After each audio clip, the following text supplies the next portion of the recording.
Today on Blacktop Bills, we're working on this Cadillac.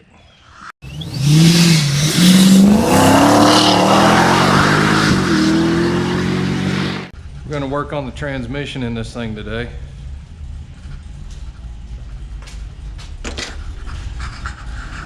It's got clutch that is way too tight, so we got to pull it out, shim it.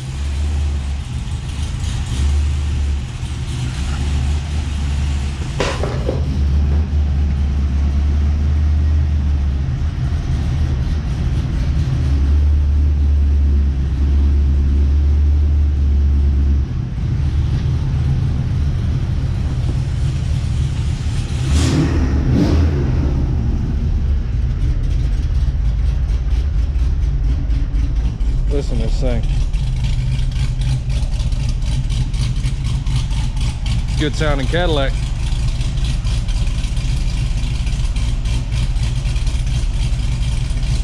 All right, first thing we got to do on this thing is pull the shifter. It's got to come off, and the bolt's got to come out so the transmission can drop. So this car was actually a CTS V6 car. We took a salvaged CTS-V, totally stripped it, took all the suspension, all the drivetrain, every bit of wiring. I even had to change brake lines. Every single thing in this car, the interior wiring, it all had to be changed to match the CTS-V. All the interior had to be changed, but it turned out really well. Buddy Greg there bought it from me when I got frustrated with it, and he fixed the last little bits and pieces that needed to be done, and then he built a LS3 for it with a big cam and ported heads. And so once we get this clutch issue fixed, we ought to be able to start tuning on it really well.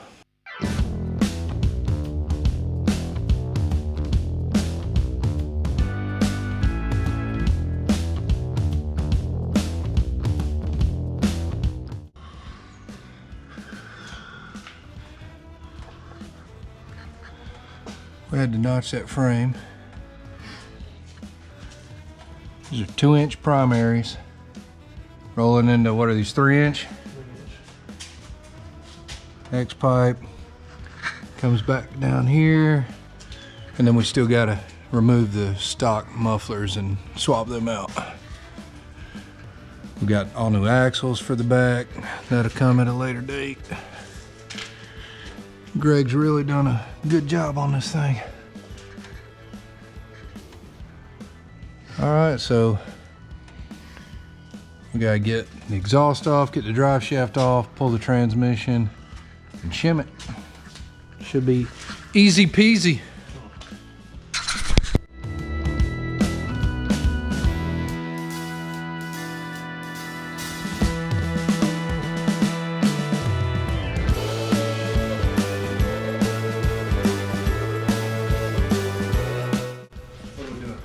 Trying to get it to slide right here.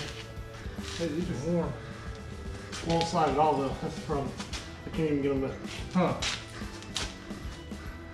That's where we slid them last time. Or did we slide forward? Can't go forward because it's the bulge and we're sliding back on this part. They're just really tight now.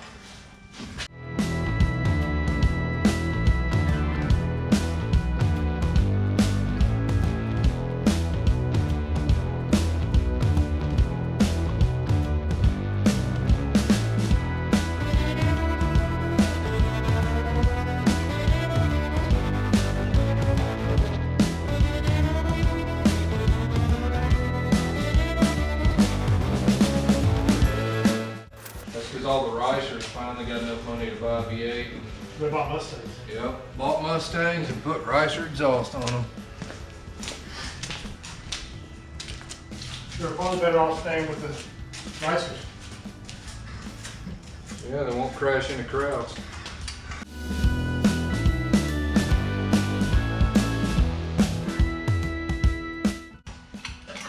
Yep, that's it.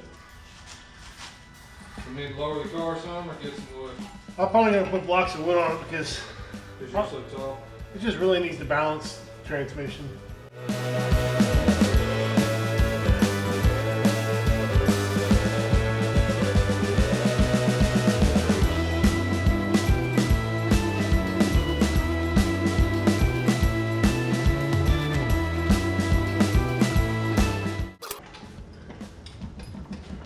Easy, easy.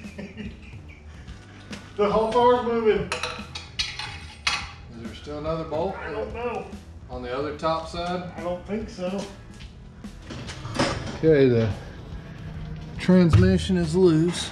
We got to pull it back, but we got to disconnect the slave cylinder line.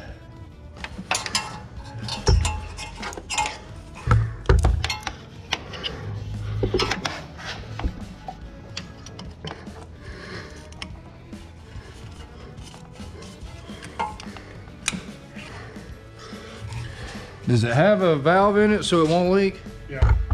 Isn't that smart? I think it's got to come all the way out. There it is.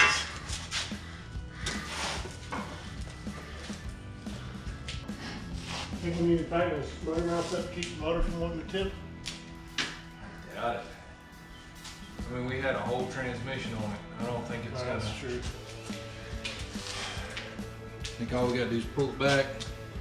Yeah, just gotta ease it back. And then ease it down and get the rest of the harnesses off of it. Actually, it needs to come down right now. We're up against the flow. Oh, there a little bit. That rubber piece, will it go all the way up through there? Or is it, it'll go on. so we need to push it up, or Oh, that rubber piece? No, that rubber piece won't, but there's a like a rubber sock on it. because that rubber piece is sort of holding it.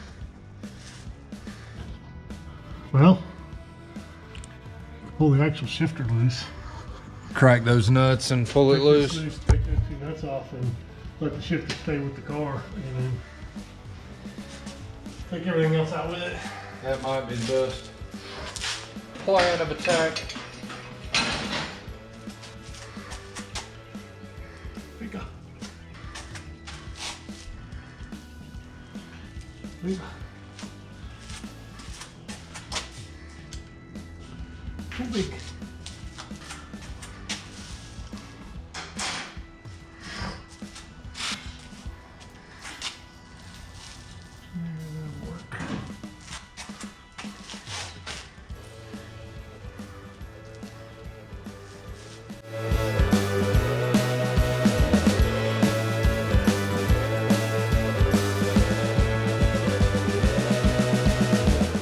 We'll actually pull the slave cylinder off. Yeah, and move it forwards. Problem is the how you get in the truck.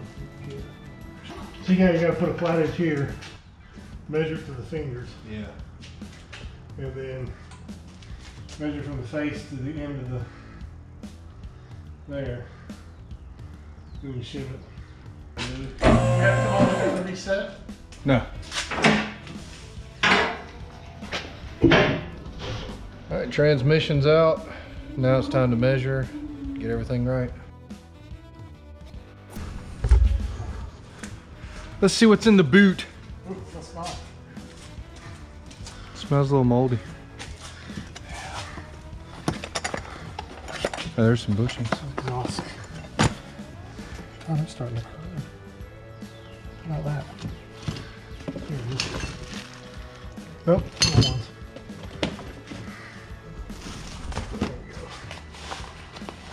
Bam! That's it. That's all you need from out here? Yes. 'Cause we can only go down and up once. All right, explain what we're doing here to the peoples of the world. So, right now, we don't know the distance between the end of the slave cylinder and where it's touching on the clutch. I'm pretty sure that it's not shimmed properly because it's not disengaging all the way. So we got to take some measurements here and do a little math and figure out what shim needs to do in it to make it work. Should be able to do that. Need light on it so you can read it. Yeah. It's 2 and 21, 22, 30 seconds. I like using the other side, the hundreds. Well, I don't know how close this needs to be.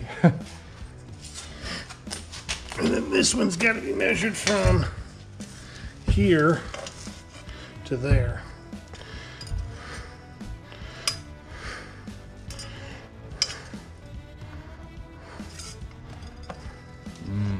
And it's got to be pushed all the way in when we do this.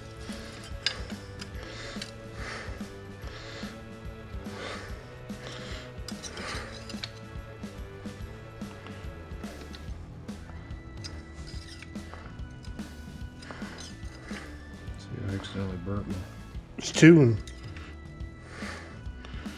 it's exactly the same. Their numbers are both 2 and 21. So it's pushing too hard on it, right? Yeah, and I don't know how we do that. Which means this is too tall. Actually needs to be shorter. No? No, we need more. We need it to be a hair thinner. It needs to have pressure on it. Right. So one little shim would probably do it. Probably the thin shim. Yeah. We need just a little more pressure on it. Because it's not completely disengaging. Yeah. So this may actually be kind of hard to hold that thing back and then Yeah. straight measure. So it's not disengaging all the way. So we need a little shim just to give it that oomph. All right, we got it shimmed up. We'll put a 16th in it. And we'll put it back in and see what happens. Hopefully it works because we don't want to do this again. Not fun.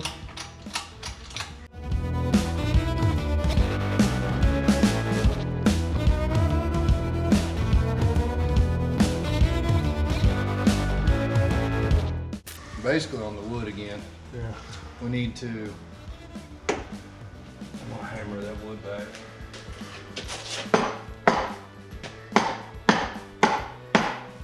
Alright. It looks pretty square. It doesn't look out of, like, you know, Right. it's too high, it looks like.